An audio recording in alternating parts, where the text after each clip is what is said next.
الحمد لله نحمده ونستعينه ونستغفره ونؤمن به ونتوكل عليه ونعوذ بالله من شرور أنفسنا ومن سيئات أعمالنا من يهده الله فلا مضل له ومن يضلله فلا هادي له ونشهد أن لا إله إلا الله وحده لا شريك له ونشهد أن سيدنا ومولانا محمدا عبده ورسوله وبارك وسلم تسليما كثيرا أما بعد فأعوذ بالله من الشيطان الرجيم بسم الله الرحمن الرحيم الزاني لا ينكح إلا زانية أو مشركة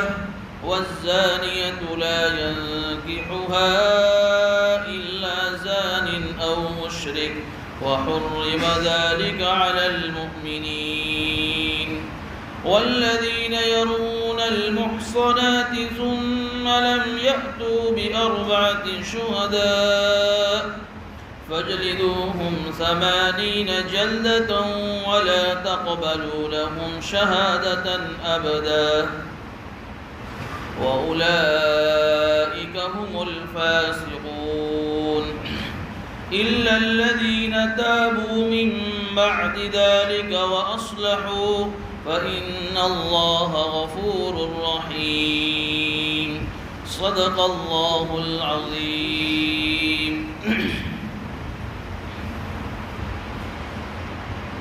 گزشتہ مجلس میں سورہ نور کی تفسیر کا سلسلہ شروع ہوا تھا. اس وقت بتایا تھا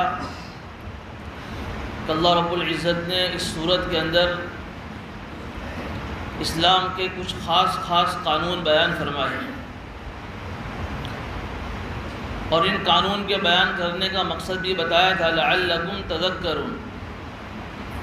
کہ ان قانون پر عمل کرنے کی وجہ سے تمہارا معاشرہ، تمہارا سماج، تمہاری سوسائٹی پاکیزہ بن جائے گی، جس کی وجہ سے سماج میں، معاشرے میں، سوسائٹی میں رہنے والا ہر آدمی سکون کے ساتھ زندگی گزار سکے گا. اس لیے پہلی آیت میں اللہ رب العزت نے بطور تمہید کی بات ہمیں سمجھائی تھی کہ آگے جو قانون آ رہے ہیں وہ ہم نے ہی اتارے ہیں اور یہ صورت بھی ہم نے ہی نازل فرمائی. اور پھر اس کے بعد دوسری آیت میں ایک زنا کی سزا کا سخت قانون بھی گزشتہ بتایا تھا کہ زنا اسلام کے اندر ایک بہت خطرناک گناہ ہے. اس کی سزا بھی اتنی خطرناک بتائی کہ اگر ایک کنوارا مرد ہے اور ایک کنواری عورت ہے،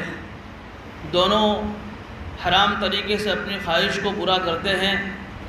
تو اسلام نے ان کی سزا یہ بتائی کہ دونوں کو اسلامی حکومت میں جو قاضی ہوگا اس کو 100 کوڑے مارے گا. اور اگر دونوں شادی شدہ ہیں تو قرآن کریم میں تو اس کی سزا نہیں ہے، لیکن حدیث شریف میں اللہ کے نبی صلی اللہ علیہ وسلم نے اس کی سزا بتائی تھی کہ دونوں کو سنسار کر کے، رجم کر کے، پتھر مار کے مار ڈال دیا جائے گا. اور یہ سزا چھپ کر نہیں دی جائے گی، کھلے میدان میں بھرے مجمع کے سامنے یہ سزا دی جائے گی تاکہ ایسی حرکت آئندہ کسی کو کرنے کی ہمت نہ ہو. کوئی یہ نہ سمجھے کہ اس میں تو آدمی کی رسوائی ہے. میں نے گزشتہ بھی بتایا تھا کہ شروع میں اسلام نے زنا کے روک تھام کے لیے، بے حیائی کو ختم کرنے کے لیے جگہ جگہ پر پہرے بٹھائے ہیں. مرد کو حکم دیا کہ اپنی نگاہ کو نیچے رکھے، عورت کو حکم دیا کہ اپنی نگاہ کو نیچے رکھے، عورت کو حکم دیا کہ گھر سے باہر بغیر کسی مجبوری کے نہ نکلے، جائے تو پردے کی حالت میں جائے. کوئی کسی غیر محرم سے مجبوری میں بات کرنے کی نوبت آئے تو بھاری آواز میں اس سے بات کرے، نرم لہجے میں بات نہ کرے تاکہ وہ تمہاری طرف مائل نہ ہو جائے. کہ شروع میں اسلام نے بہت سارے پہرے بٹھائے، پھر بھی آدمی ان ساری حدود کو کراس کر کے آگے بڑھ کے زنا کی جب حد تک پہنچ جائے اور زنا کر لے اور اس کا زنا شرعی شہادت کے ساتھ، جس کی آگے بات آ رہی ہے، اس کا زنا ثابت ہو جائے تو اب شریعت یہ کہتی ہے کہ اب اس کو چھپانے کی ضرورت نہیں۔ اب تک ہم نے اس کے گناہ کو چھپایا، اس کو سمجھایا، لیکن پھر بھی سمجھا نہیں ہے، اس نے شریعت کے سارے بارڈر کراس کر کے وہ زنا تک پہنچ گیا ہے۔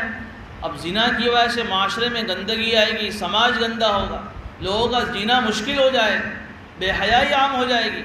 اب اس کی سزا یہی ہے کہ اس کو بھرے مجمع میں مسلمانوں کی ایک بڑی جماعت اس کی سزا دیکھنے میں حاضر رہیں اور لوگوں کے سامنے اس کو سزا دی جائے، تاکہ آئندہ کسی کی اس کی ہمت نہ ہو۔ تو ایک سزا کا قانون تو گزشتہ مجلس میں بتایا تھا۔ اب یہاں آیت نمبر 3 جو میں نے ابھی تلاوت کی، اس آیت کے اندر قانون تو اللہ نے بیان نہیں فرمایا ہے، لیکن زنا کرنے والے کی ایک فطرت کو اللہ نے بیان فرمایا ہے کہ جب ایک آدمی کا مزاج، ایک آدمی کے اندر زنا کرنے کی عادت پڑ جاتی ہے، جب اس کو زنا کی لت پڑ جاتی ہے، تو اللہ تعالیٰ اس آیت میں اس کا مزاج بیان فرما رہے ہیں کہ پھر اس زنا کی جو ایک زہر ہے، ایک اخلاقی زہر ہے، اس کی وجہ سے اس کا مزاج اتنا بگڑ جاتا ہے کہ پھر اس کو کسی پاک دامن عورت اچھی نہیں لگتی۔ نکاح جیسا حلال طریقہ شریعت نے بتایا اپنی خواہش کو پورا کرنے کے لیے، اس کو پسند نہیں کرتا۔ نکاح کے جو اچھے اچھے مقاصد ہے، اولاد کا ہونا، پاک دامن بننا، اور بھی بہت سارے مقاصد ہیں، آدمی کی اپنی شرمگاہ کا، اپنی نگاہ کا محفوظ رہنا، یہ سارے مقاصد اس کو اچھے نہیں لگتے۔ اس کا مزاج اتنی حد تک بگڑ جاتا ہے کہ وہ پھر اپنی خواہش پورا کرنے کے لیے حرام طریقہ ہی اختیار کرتا ہے، اس کو زنا کیے بغیر چین ہی نہیں پڑتا ہے، اور ایسی عورت سے وہ تعلق قائم کرتا ہے جو ایسے ہی مزاج والی ہو۔ الزانی لا ينکح الا زانیۃ او مشرکہ، کہ زانی یعنی زنا کرنے والا مرد، یہ وہ مراد وہ زنا کرنے والا جس کی عادت پڑ گئی ہو۔ ایک دو مرتبہ کسی نے زنا کیا ہو جان بوجھ کر یا انجانے میں، پھر معافی تلافی کر کے توبہ کر لی ہو تو وہ بات نہیں۔ جس کی عادت ہی پڑ گئی ہو زنا کرنے کی، سمجھانے سے عادت نہ چھوٹے، مزاج ہی اس کا بن گیا ہے، تو اس کے مزاج کو اللہ یہاں بیان فرما رہا ہے کہ پھر اس کو پاک دامن عورت سے نکاح کرنا بھی اچھا نہیں لگتا ہے۔ ہمارے حضرت مفتی احمد صاحب خانپوری دامت برکاتہم نے اپنی کتاب میں ایک حدیث نقل کرنے کے بعد ایک عجیب بات ارشاد فرمائی، عفو تعفو نساءکم، تم پاک دامن رہو تو تمہاری عورتیں بھی پاک دامن رہیں گی۔ اس حدیث شریف کی ضمن میں حضرت نے ایک واقعہ نقل کیا، اور نقل کرنے سے پہلے ایک بات لکھی کہ جس طریقے سے ایک آدمی کو جب بازار کے کھانے کی عادت پڑ جاتی ہے تو اس کو گھر کا کھانا اچھا نہیں لگتا ہے، بالکل اسی طریقے سے اگر ایک آدمی کے مزاج میں زنا کی لت پڑ گئی ہے، گناہ کی عادت پڑ گئی ہے، حرام کاری کی عادت پڑ گئی ہے، تو پھر اس کو اپنی بیوی اچھی نہیں لگتی، نیک پاک دامن اور اس کو اچھی نہیں لگتی۔ پھر حضرت نے ایک واقعہ بیان فرمایا کہ ایک جگہ پر ایک نوجوان قسم کا آدمی تھا جس کا کسی نوجوان لڑکی سے افیئر ہو گیا۔ خاندان میں جب یہ بات اس کی مشہور ہوئی، لوگوں نے بہت سمجھایا، پھر سمجھانے کے بعد نہ سمجھا تو کسی خوبصورت لڑکی سے اس کی شادی کروا دی، لیکن چونکہ مزاج اس کا بگڑا ہوا تھا حرام طریقے سے اپنی خواہش کو پورا کرنے کا، حضرت فرماتے ہیں کہ وہ گھر میں آتا تھا اپنی بیوی کو دھکے دیتا تھا، باوجود کہ خوبصورت تھی، حسین تھی، نکاح ہو گیا ہے، لیکن مزاج کے بگڑنے کی وجہ سے وہ باہر ہی بھٹکتا تھا اور غیر محرم عورتوں کے ساتھ اپنی خواہش کو پورا کرتا تھا۔ ایک موقع یہ آیا کہ وہ اپنی عمر کو ایک حد کو پہنچ گیا، کمزور ہو گیا، تو جس کی وجہ سے پھر اس بیماری کی وجہ سے وہ عورت بھی زنا میں مبتلا ہو گئی، اس کی عورت بھی۔ پھر جب یہ کمزور ہو گیا تو پھر یہ عورت کسی اور مرد کے ساتھ افیئر میں آئی، تو پھر یہ عورت جب گھر میں آتا تھا تو یہ عورت اس کو دھکے مار کر باہر نکالتی۔ حضرت فرماتے کہ یہ قرآن کریم کی اسی آیت کا نتیجہ ہے، ایک اللہ کی طرف سے سزا سمجھو اس آدمی کے کہ گھر میں حلال بیوی ہے، پاک دامن عورت ہے، لیکن زنا کرنے کی وجہ سے مزاج اس کا اتنا بگڑ گیا ہے کہ اس کو پاک اور نیک عورت اس کو اچھی نہیں لگتی۔ اور اس آیت سے ایک اور بات بھی مفسرین نے ثابت فرمائی، یہ تو کہ نکاح کرنے کی بات ہے، نکاح کرنے کے بعد کی بات ہے.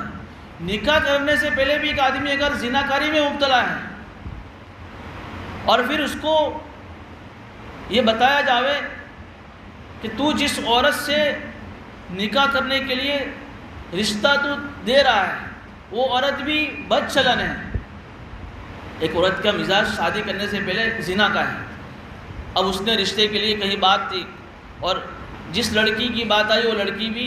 اسی مزاج کی والی تھی. تو مفسرین فرماتے ہیں ابھی لڑکا اس لڑکی کو اس کو سمجھایا جائے گا کہ بھائی وہ عورت جس کے ساتھ تو رشتہ کرنے جا رہا ہے وہ بد چلن ہے، تیرے مزاج کی نہیں ہے. تو کیا کہتا ہے کہ میں بھی تو اسی مزاج کا ہوں، حالانکہ اسے معلوم ہے کہ بد چلن ہے. وہ ایسا واقعہ ہوا ہے، ہمارے حضرت نے بھی اسی واقعے کی کتاب میں لکھا کہ ایک آدمی انگلینڈ سے شادی کرنے کے لیے آیا. شادی سے پہلے اس کو سمجھایا گیا خاندان والوں کہ جس لڑکی سے تو شادی کر رہا ہے وہ لڑکی بد چلن ہے، ماحول سوسائٹی میں سماج میں اس کی خراب باتیں اڑی ہوئی ہے، تیرے لیے مناسب نہیں ہے. تب اس سے بات کہی تو اس نے کہا کہ میں بھی تو ایسا ہی ہوں، مجھے چلے گی ایسے. تو حضرت نے فرمایا کہ اس وقت قرآن کریم کی آیت یاد آئی کہ الزانی لا ينکح الا زانیۃ او مشرکہ، کہ جس کے مزاج میں زنا کی جب لت پڑ جاتی ہے تو پھر اس کے مقدر میں زنا والی عورت ہی آتی ہے. اور قرآن نے یہاں زانیہ کے ساتھ مشرکہ کا لفظ بڑھایا ہے، حالانکہ مشرک عورت کے ساتھ نکاح کرنا حرام ہے، ہوتا ہی نہیں. لیکن مفسرین یہ فرماتے ہیں کہ یہاں زانیہ کو تشبیہ دی مشرک عورت کے ساتھ اس لیے دی کہ جس طریقے سے ایک مشرک عورت ایک خدا پر راضی نہیں ہوتی ہے، وہ اللہ کے ساتھ اپنے مورتیوں کو اپنے جو ہے معبودوں کو شریک کرتی ہیں، بالکل اسی طریقے سے ایک زانی عورت اور ایک زانی مرد ایک عورت پر راضی نہیں رہتا ہے. ایک بیوی اس کو اچھی نہیں لگتی ہے، ایک کے ساتھ کئی بیویاں وہ شریک کرتا ہے، تو گویا کہ زنا بھی ایک شرک کی طرح ہے. اللہ نے شرک کا لفظ اڑا کر گویا کہ زنا کی اتنی خطرناک سنگینی بیان فرمائی کہ جس کے مزاج میں زنا کی عادت پڑ جاتی ہے گویا کہ وہ شرک جیسا کام کر رہا ہے اور اس کے مقدر میں زنا والی عورت ہی آتی ہے. اس لیے آگے اللہ فرما رہے وَحُرِّمَ ذَلِكَ عَلَى الْمُؤْمِنِينَ، اور یہ زانی مرد کا زانی عورت سے نکاح کرنا ایمان والوں پر حرام ہے. اب یہ حرام ہونے کا کیا مطلب؟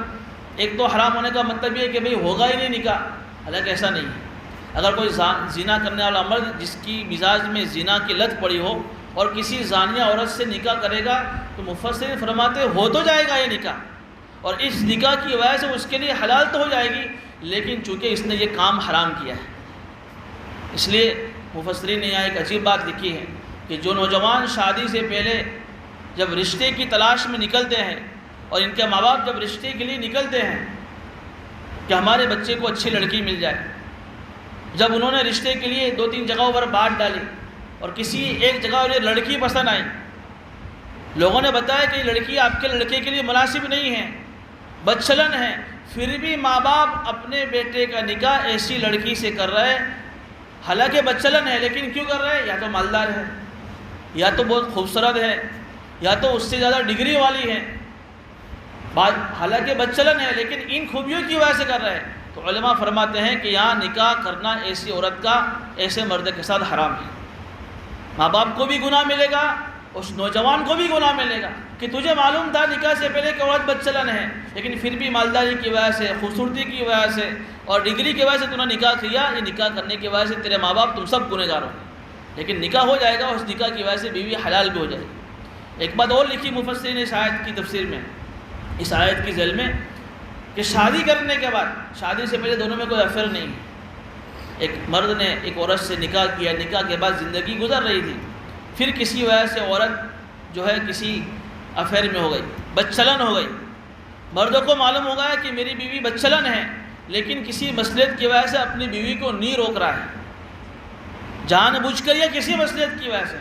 اسی آیت کی ضمن میں مفسرین فرماتے ہیں کہ یہ آدمی بھی حرام کام کرنے والا، اس کو گناہ ہوگا. اسے معلوم ہے اس کی ذمہ ضروری کہ وہ اپنی بیوی کو روکے. یہی حال بیوی کا ہے، اسے معلوم ہے کہ شادی کے بعد میرا مرد بد چلن ہو گیا ہے، لیکن جان بوجھ کر یا کسی مصلحت کی وجہ سے اپنے شوہر کو نہیں روک رہی ہے اور اس طریقے سے زندگی گزار رہی ہے، تو شریعت میں یہ بیوی گنہگار ہوگی. اس کے ذمہ ضروری ہے کہ اپنے مرد کو بد چلن اور بری باتوں سے روکے. بہرحال اس آیت میں اللہ نے ایک عجیب انسان کا فطرت بیان فرمایا ہے کہ جس کے مزاج میں زنا کی لت پڑ جاتی ہے اس کے مقدر میں زنا والی عورت ہی آتی ہے۔ اللہ پاک جو ہے ہمارے معاشرے میں ایسا مزاج سے ہمارے معاشرے کی حفاظت فرمائے۔ اب دیکھیے چوتھی آیت میں والذین یرمون المحصنات سے ایک اور قانون کا اللہ اشارہ فرما رہے ہیں۔ جو دوسرا قانون جو بیان فرمایا زنا کی سزا کا، اب اس زنا کی سزا کے لیے گزشتہ بتایا تھا کہ بھئی زنا کی سزا کو ثابت کرنے کے لیے شریعت کے اندر 4 گواہوں کا ہونا ضروری ہے۔ ایک مرد ایک عورت پر تہمت لگا رہا ہے، تو تہمت لگائی کہ بھئی اس نے زنا کیا فلاں کسی مرد سے، تو شریعت یہ کہہ رہی ہے کہ اس تہمت لگانے کے نتیجے میں تمہارے پاس 4 گواہ ہونے چاہیے، اور 4 گواہ بھی کیسے؟ آنکھوں دیکھی گواہ، چاروں میں سے ہر ایک نے اپنی آنکھوں سے دیکھا ہو کہ میں نے فلاں عورت کو فلاں مرد سے زنا کرتے دیکھا ہے۔ اگر تم نے ثبوت پیش نہیں کیا، زنا کی تہمت لگا دی فلاں مرد پر یا فلاں عورت پر، تو اب شریعت کہہ رہی ہے، یہاں شریعت کا قانون آ رہا ہے کہ اب تمہارے اوپر تہمت کی سزا لاگو ہوگی۔ حالانکہ دیکھا ہے اس نے لیکن اس کے پاس گواہ نہیں ہے،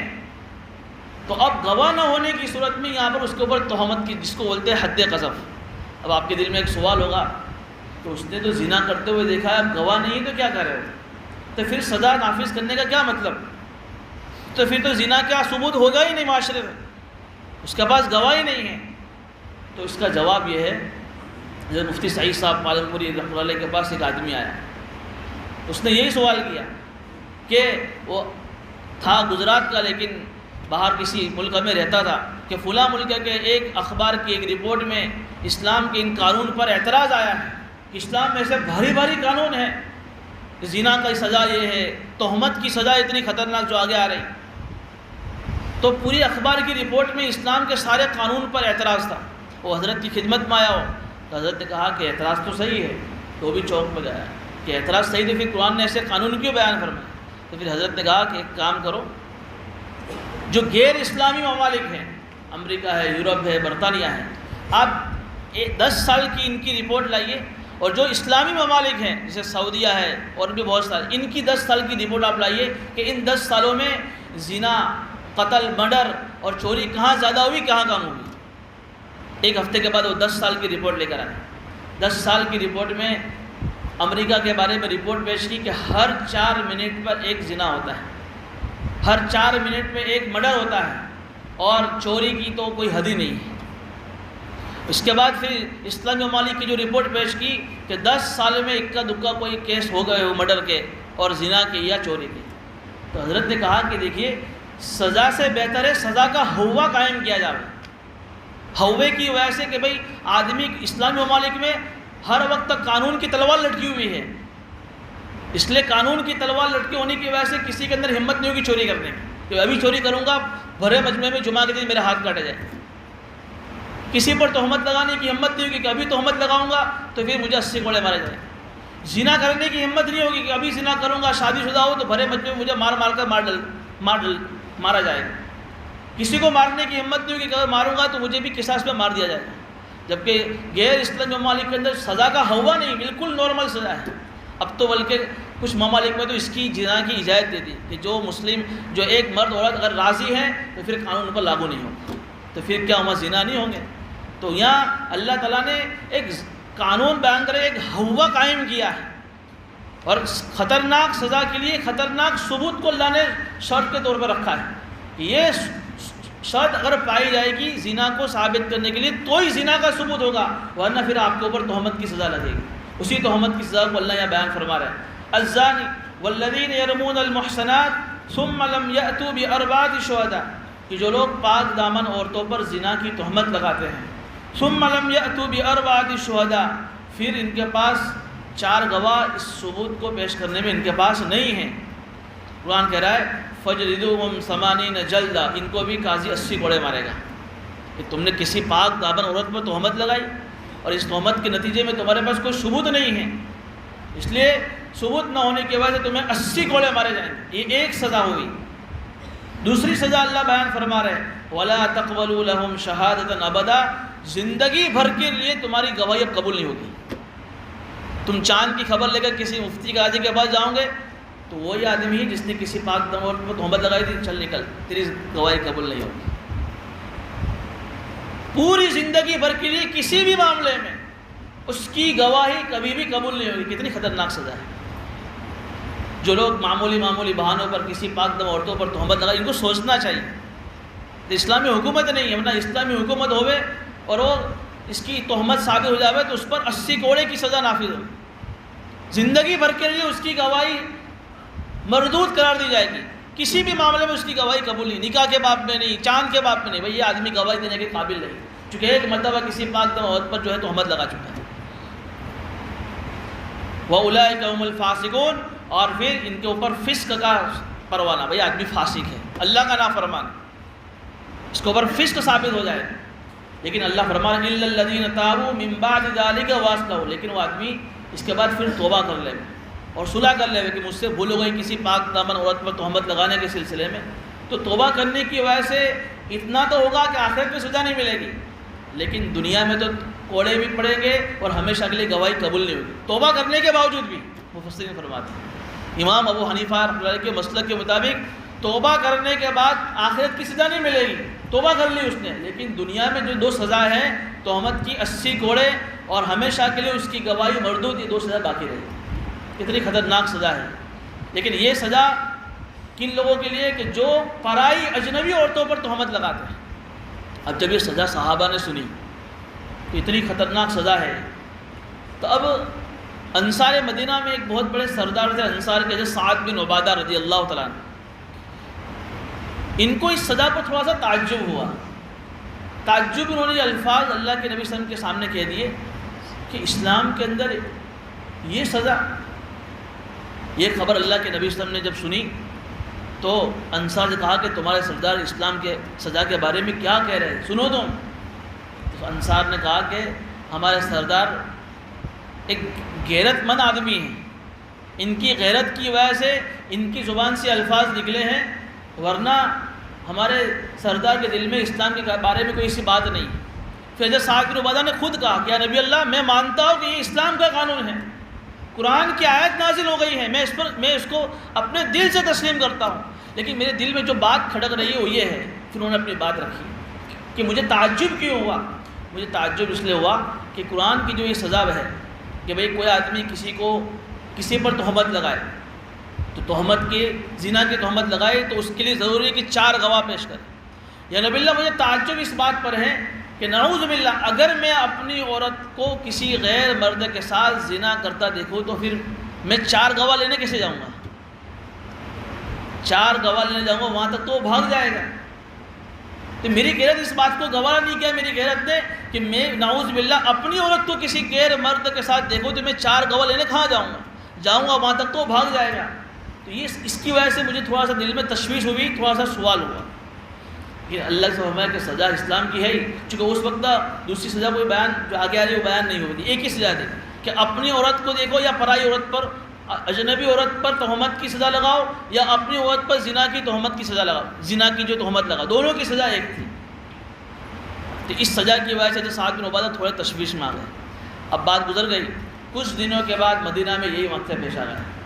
جب ہلال بن امیہ رضی اللہ عنہ ایک صحابی ہے، یہ وہ صحابی ہے غزوہ تبوک کے موقع پر سارے صحابہ جہاد میں شریک تھے، 3 صحابی شریک نہیں تھے، اس میں ایک یہ صحابی بھی تھا ہلال بن امیہ، بھولے بالے صحابی تھے۔ ان کی بیوی کے ساتھ یہ واقعہ پیش آ گیا۔ کچھ دنوں کے بعد ہوا یہ کہ ایک مرتبہ رات میں اپنے کھیت سے آ رہے تھے تو گھر میں جب داخل ہوئے تو دیکھا کہ اپنی آنکھوں سے دیکھا کہ ان کی عورت کسی غیر مرد کے ساتھ زنا میں مبتلا ہے۔ کچھ کہانی رات گزر گئی، صبح میں اللہ کے نبی صلی اللہ علیہ وسلم کی خدمت میں آئے، یا نبی اللہ پورا واقعہ سنا ہے اس طریقے سے، میں رات میں کھیت سے گھر آیا اور گھر جا کر دیکھا کہ میری عورت فلاں کسی مرد کے ساتھ زنا میں مبتلا، میں نے اپنے آنکھوں سے دیکھا ہے۔ اب یہ آیت نازل ہو چکی تھی اوپر والی کہ جو کوئی کسی عورت پر زنا کی تہمت لگائے تو اس زنا کی تہمت کے نتیجے میں 4 گواہ اس کو پیش کرنے پڑے۔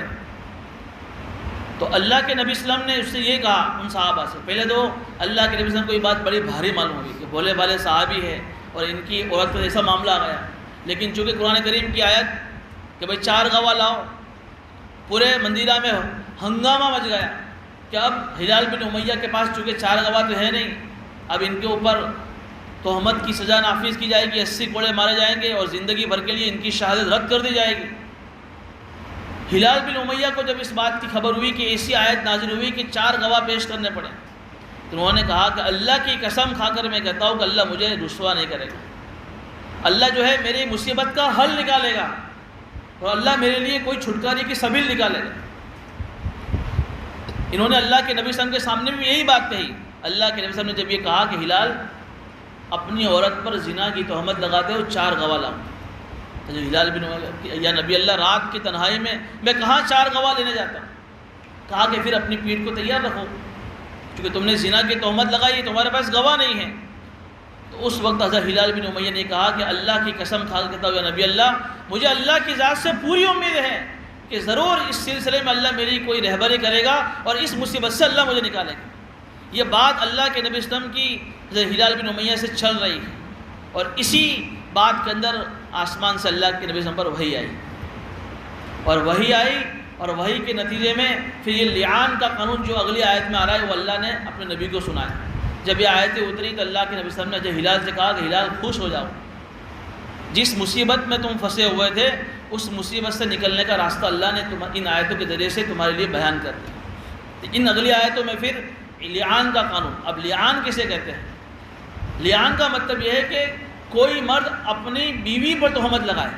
اجنبی عورت کا معاملہ تو آگے آ گیا، کہ اجنبی عورت پر تہمت لگاؤ زنا کی تو 4 گواہ لاؤ۔ لعان کا قانون کیا ہے؟ کہ کوئی مرد اپنی بیوی پر اگر تہمت لگائے کہ میں نے اپنی آنکھوں سے دیکھا ہے کہ وہ فلاں مرد کے ساتھ زنا میں مبتلا تھی، تو لعان کے قانون میں اللہ نے یہ بیان فرمایا کہ مرد سے کہا جائے گا جس مرد نے اپنی بیوی کے اوپر تہمت لگائی کہ تم 4 مرتبہ گواہی دو اللہ کی مبارک نام کی قسم کھا کر، کہ اللہ کے مبارک نام کی قسم کھا کر میں کہتا ہوں کہ میں اپنی بات میں سچا ہوں، 4 مرتبہ۔ چنانچہ اللہ کے نبی صلی اللہ علیہ وسلم نے حضرت ہلال بن امیہ کو بلایا، دونوں میاں بیوی کو بلایا، اور بلانے کے بعد حضرت ہلال بن امیہ سے کہا کہ لعان کا قانون نازل ہوا ہے، اب تمہارے لیے ضروری ہے، تم نے چونکہ اپنی عورت پر زنا کی تہمت لگائی ہے، تم 4 مرتبہ اللہ کی قسم کھاؤ اور یہ کہو کہ اللہ کی قسم میں اپنی بات میں سچا ہوں کہ میں نے اپنی آنکھوں سے اپنی بیوی کو کسی غیر مرد کے ساتھ زنا کرتے دیکھا ہے۔ جب ہلال بن امیہ کو بلایا، انہوں نے کہا پہلی مرتبہ اللہ کی قسم کھا کر میں کہتا ہوں کہ میں اپنی بات میں سچا ہوں۔ دوسری مرتبہ پھر یہی قسم کھائی اللہ کے مبارک نام کے ساتھ، تیسری مرتبہ بھی یہی قسم کھائی، چوتھی مرتبہ بھی یہی قسم کھائی، 4 مرتبہ سیم قسم کھائی کہ اللہ کی قسم کھا کر کہتا ہوں کہ میں اپنی بات میں سچا ہوں۔ جب 4 مرتبہ قسم کھائی تو پھر اللہ کے نبی صلی اللہ علیہ وسلم نے کہا ہلال رک جاؤ، دنیا کی سزا آخرت کے مقابلے میں ہلکی ہے، اب بھی تمہارے پاس موقع ہے، تم اپنی اس بات سے پھر جاؤ کہ بھئی میں نے غلط تہمت لگائی تھی تو تم کو تہمت کی سزا 80 کوڑے مل جائیں گے۔ لیکن حضرت ہلال بن امیہ نے کہا کہ اللہ کے نبی میں اپنی بات پہ سچا ہوں، مجھے امید ہے کہ اللہ مجھے آخرت میں سزا نہیں دے گا، اس لیے میں 4 مرتبہ قسم کھا کرتا ہوں کہ میں اپنی بات میں سچا ہوں۔ تو پھر اللہ کے نبی سے فرمایا کہ اب سنو 5ویں مرتبہ تمہیں کیا قسم کھانے ہے؟ وَالْخَامِسَةُ أَنَّ لَعْنَةَ اللَّهِ عَلَيْهِ إِنْ كَانَ مِنَ الْكَاذِبِينَ۔ ہلال اب یوں کہو 5ویں مرتبہ اگر میں اپنی بات میں جھوٹا ہوں تو اللہ کی لعنت ہو مجھ پر۔ کتنی خطرناک سزا ہے کہ اگر میں 5ویں مرتبہ اللہ کے قسم کرے کہ یہ قسم کھاؤ، 4 مرتبہ قسم کیا کھانی کہ اللہ کی قسم کھا کرتا ہوں کہ میں سچا ہوں، 5ویں مرتبہ یہ قسم کھانی ہے کہ اگر میں اپنی بات میں جھوٹا ہوں تو اللہ کی فٹکار، اللہ کی لعنت ہو مجھ پر۔ آدمی کو اپنی زبان سے اللہ کی لعنت بلوائی جا رہی ہے۔ 5ویں مرتبہ بھی حضرت ہلال بن امیہ نے قسم کھا لی۔ جب یہ قسم 5 مرتبہ ہو گئی، اب شریعت کا مسئلہ یہ ہے کہ اگر عورت کو اب بلایا جائے گا اور عورت سے بھی پھر 5 قسمیں لی جائے گی، لیکن اگر عورت 5 قسمیں کھانے سے منع کر دے تو پھر عورت کو ہمیشہ کے لیے جیل میں بھیج دیا جائے گا۔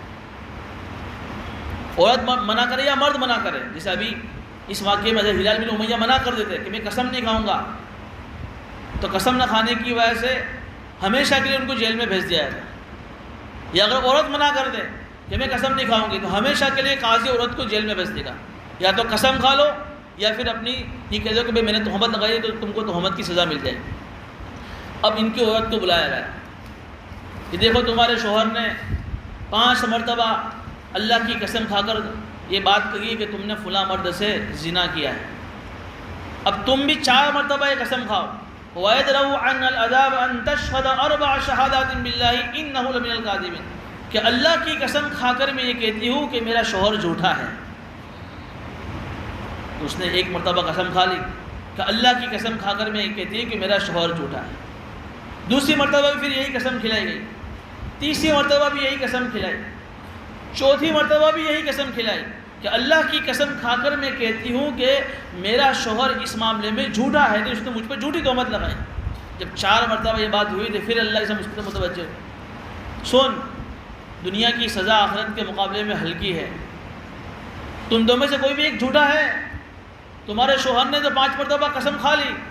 تم بھی 4 مرتبہ قسم کھا چکے، ابھی موقع ہے کہہ دو کہ بھئی ہاں میں اپنی بات میں سچی ہوں، تو تم پر جو ہے زنا کی حد لگ جائے گی، دنیا میں سزا مل جائے گی، آخرت میں بچ جاؤ گے تم۔ لیکن جو دنیا میں جھوٹ بولو گے تو پھر اللہ کا عذاب آخرت میں بڑا خطرناک ہے۔ جب یہ بات اللہ کے نبی صلی اللہ علیہ وسلم کی زبان سے سنی تو تھوڑی سی ان کی جو ہلال بن امیہ کی جو عورت تھی چوپ ہو گئی 5ویں مرتبہ قسم کھانے سے۔ لیکن تھوڑی دیر کے بعد پھر اس نے کہا کہ میں اپنی قوم کو رسوا نہیں کروں گا، اس میں تو میری قوم کی رسوائی ہے، میرے سماج کی رسوائی ہے۔ تو رسوائی سے اپنی قوم کو، اپنے سماج کو بچانے کے لیے 5ویں مرتبہ پھر اس نے قسم کھا لی۔ کیا قسم کھائی؟ یہاں قسم کے الفاظ جو بدل رہے ہیں آپ سنیے۔ وَالْخَامِسَةَ أَنَّ غَضَبَ اللَّهِ عَلَيْهَا إِن كَانَ مِنَ الصَّادِقِينَ، 5ویں مرتبہ میں قسم کھا کر یہ کہتی ہوں کہ اگر میں اپنی بات میں سچی ہوں، اگر میرا شوہر سچا ہے اپنی بات میں، تو مجھ پر اللہ کا غضب ہو۔ دیکھیں یہاں لعنت کے الفاظ نہیں آئے 5ویں مرتبہ، وہاں شوہر کے لیے 5ویں مرتبہ ان کے الفاظ تھے کہ اگر میں جھوٹا ہوں تو مجھ پر اللہ کی لعنت ہو۔ عورت کو کیا کہا کہ تو 5ویں مرتبہ یہ قسم کھا کہ وَالْخَامِسَةَ أَنَّ غَضَبَ اللَّهِ عَلَيْهَا إِن كَانَ مِنَ الصَّادِقِينَ، کہ اگر میرا شوہر اپنی بات میں سچا ہے تو مجھ پر اللہ کا غضب ہو۔ کیوں ایسا؟ شوہر کے معاملے میں لعنت کا لفظ اور بیوی کے معاملے میں غضب کا لفظ، اللہ کا غصہ، اللہ کا غضب تجھ پر نازل ہو۔ مفسرین فرماتے ہیں اس لیے کہ عورت کے مزاج کے اندر جو ہے نا لعنت کی کوئی نوائی نہیں، ہول سیل بھاؤ میں لعنت بکتی عورت کی، جہاں بات میں لعنت کسی پر اوپر، جہاں غصہ ہوا پڑوسیوں پر لعنت، رشتہ داروں پر لعنت، یہاں تک کہ اپنے بچوں پر لعنت، اپنے بیوی شوہر پر لعنت اور خود اپنی ذات پر لعنت۔ غصے میں ہوتی تو کیا کہتی ہے اپنے بیٹے کو، منہ مر جا، ایسا ہوتا نہیں ہوتا، ایسے الفاظ اپنی زبانوں سے بولتی ہے لعنت کے بد دعا کے۔ تو اگر یہاں اللہ اس کو لعنت کی قسم کھلاتے تو اس کے لیے کوئی نوائی کی بات نہیں تھی کہ لعنت تمہیں ایسے بھیجتی رہتی، وہ اللہ کی لعنت مجھ پر آ جائے کیا فرق پڑتا ہے۔ تو اللہ نے لعنت کے لفظ کو ہٹا کر اللہ کے غضب کا لفظ لایا کہ لعنت سے اس کو جو ہے یہ سمجھے گی نہیں، اللہ کا غضب، کہ اگر میرا شوہر اپنی بات میں سچا ہے تو مجھ پر اللہ کا غضب ہو، اور جس پر اللہ کا غضب ہو پھر اس کی حالت کیا ہو سکتی ہے؟ ہو سکتا ہے کہ اس الفاظ کو سننے کی وجہ سے وہ تھوڑی سی سام جائے، لیکن اس نے 5ویں مرتبہ بھی اللہ کی قسم کھا لی کہ 5ویں مرتبہ میں قسم کھا کر یہ کہتی ہوں کہ اگر میرا شوہر اپنی بات میں سچا ہے تو مجھ پر اللہ کا غضب ہے۔ دونوں نے 5 قسم کھا لی۔ ظاہر سی بات ہے کہ دونوں میں سے کوئی بھی ایک جھوٹا ہوگا، ایک سچا ہوگا۔ دنیا میں تو یہ معاملہ دونوں کے اوپر آئے گا نہیں، سزا دونوں میں سے کسی پر بھی سزا نہیں آئے گی اگر دونوں قسم کھا لیں۔ مسئلہ آخرت کا ہوگا کہ آخرت میں جو جھوٹا ہوگا اس پر اللہ کی عذاب آئے گا، جو سچا ہوگا وہ بچ جائے گا۔ لیکن اس کے بعد، اس معاملے کے بعد، اس کو لیان کا معاملہ کہتے ہیں کہ کوئی شوہر اپنی بیوی پر زنا کی تہمت لگائے اور پھر اس طریقے سے دونوں طرف 5 قسمیں ہو جائے اس طریقے کی، تو پھر قاضی دونوں میں تفریق کروا دے گا، جدائی کروا دے گا، اور شریعت کے اعتبار سے میاں بیوی دونوں ایک دوسرے کے لیے ہمیشہ کے لیے حرام ہو جائیں۔ حالانکہ دونوں نے قسم کھا لی ہے، لیکن لعان کی صورت میں اللہ کی طرف سے دونوں پر یہ آئے گا کہ دونوں ایک دوسرے کے لیے دنیا میں ہمیشہ کے لیے حرام۔ شریعت جو ہے اسلامی حکومت ہوگی، قاضی اس کو کہے گا شوہر کو اپنی بیوی کو طلاق دے دے، اگر وہ طلاق نہیں دے گا تو قاضی شوہر کے نائب ہو کر شوہر کے قائم مقام پر خود دونوں میں جدائی کروا دے گا۔ اب دونوں ایک دوسرے سے مل نہیں سکتے، دونوں ایک دوسرے سے حلال طریقے سے اب مل نہیں سکتے۔ ہاں اتنا ضرور ہوگا اس لعان کی وجہ سے کہ اب اس عورت کے اوپر زنا، اس عورت کو زانیہ نہیں کہا جائے گا کیونکہ اس نے قسم کھا لی، اور اس سے جو بچہ ثابت ہوگا اس کو زنا کی اولاد نہیں کہا جائے گا، لیکن اس کا نسب باپ سے نہیں ماں سے شروع ہوگا. کہیں بھی اس کا نام لکھا جائے گا کسی بھی جگہ پر رجسٹر میں کہ کہیں بھی، تو اس بچے کے ساتھ اس کی ماں کا جوائنٹ نام آئے گا، اس کے باپ کا نام نہیں آئے گا کہ یہ فلاں مرد کا لڑکا نہیں، فلاں عورت کا لڑکا، اس طرح سے لوگ اس کو بلائیں گے. ان دو آیتوں کا خلاصہ یہ نکلا کہ شریعت کی نگاہ میں جہاں زنا کی سزا بیان ہے وہاں تہمت کی بھی خطرناک سزا ہے. اس سے پہلے درجے میں تو بات یہ ہے کہ کوئی آدمی کسی پر تہمت نہ لگا، چاہے زنا کی ہو چاہے کسی چیز کی. اگر تہمت لگانی ہے تو پھر آپ کے پاس 4 گواہ ہو تو آپ تہمت لگا سکتے ہیں اور آپ قاضی کے پاس جا کر کہہ سکتے ہیں. اب کوئی یہ کہے کہ بھئی اس طریقے سے تو پھر معاشرے میں گناہ عام ہو جائیں گے. ایک آدمی نے کسی بیوی کو کسی مرد کے ساتھ دیکھا ہے لیکن اس کے پاس گواہ نہیں ہے، تو اس طریقے سے پھر اگر قاضی کے سامنے نہیں جایا جائے گا اسلامی حکومت میں تو پھر معاشرے میں تو اس طریقے کی حرکتیں عام ہو جائے گی. علماء فرماتے ہیں کہ بھئی اگر آپ نے کسی مرد کو کسی بیوی کے پاس جاتے ہوئے دیکھا، دونوں کو کسی ایک کمرے میں ملتے ہوئے دیکھا، تو آپ قاضی کے پاس جا کر زنا کا لفظ مت بولو کہ میں نے زنا کرتے ہوئے دیکھا ہے. یوں کہو کہ میں نے ایک دوسرے کو ملتے ہوئے دیکھا ہے ایک بند کمرے میں. تو پھر قاضی بلائے گا اور اپنے مناسب سزا دے گا. زنا کا لفظ مت بولو تاکہ آپ پر زنا کی تہمت آئے گی نہیں. اور چونکہ آپ نے ان دونوں کو ایک دوسرے کو ایک کمرے میں دیکھا ہے یا غلط کام کرتے دیکھا ہے تو آپ زنا کا لفظ بولے بغیر کوئی اور لفظ بول سکتے ہیں کہ بھئی ان دونوں کو میں نے ملتے ہوئے دیکھا ہے، تاکہ قاضی ان کی مناسب سزا دیں گے اور دونوں کو سدھرنے کا موقع مل جائے. لیکن علماء فرماتے ہیں کہ بعض مرتبہ معاشرتی زندگی میں، گھریلو زندگی میں بعض مردوں کا مزاج جو ہے نا شکی مزاج بن جاتا ہے. بات بات پر اپنی عورتوں پر شک کرنا،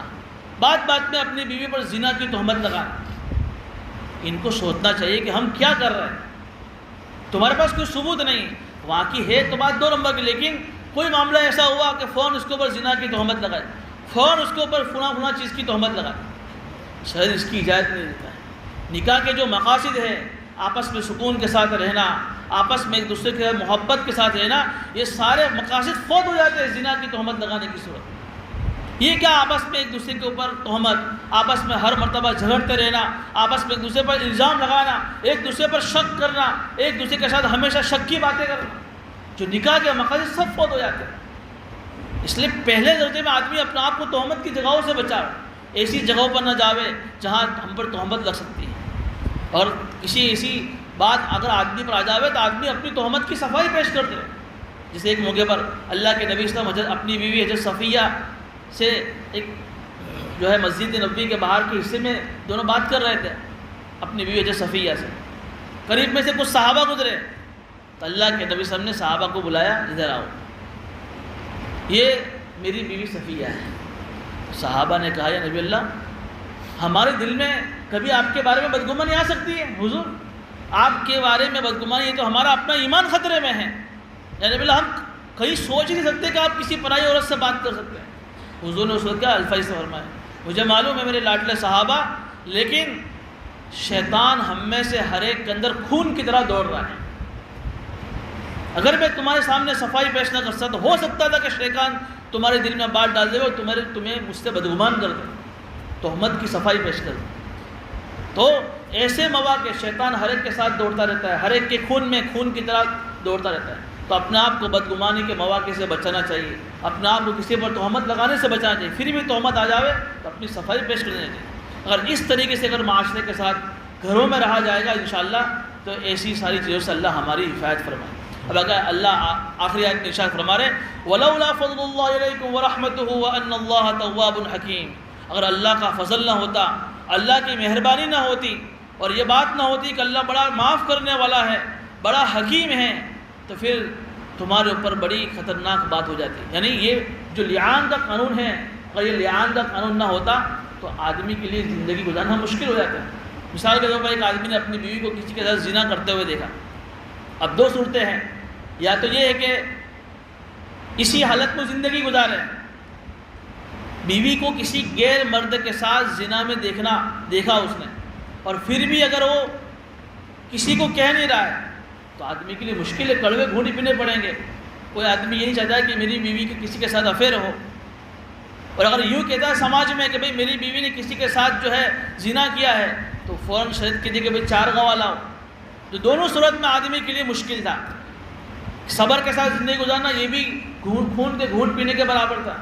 سماج میں کہنے جاتا ہے تو پھر گواہ پیش کرنے کی باری آتی ہے، یہ تو تنہائی کی بات ہے، یہاں گواہ کہاں سے آدمی پیش کر سکتا؟ تو اللہ نے لعان کا قانون نازل فرما کر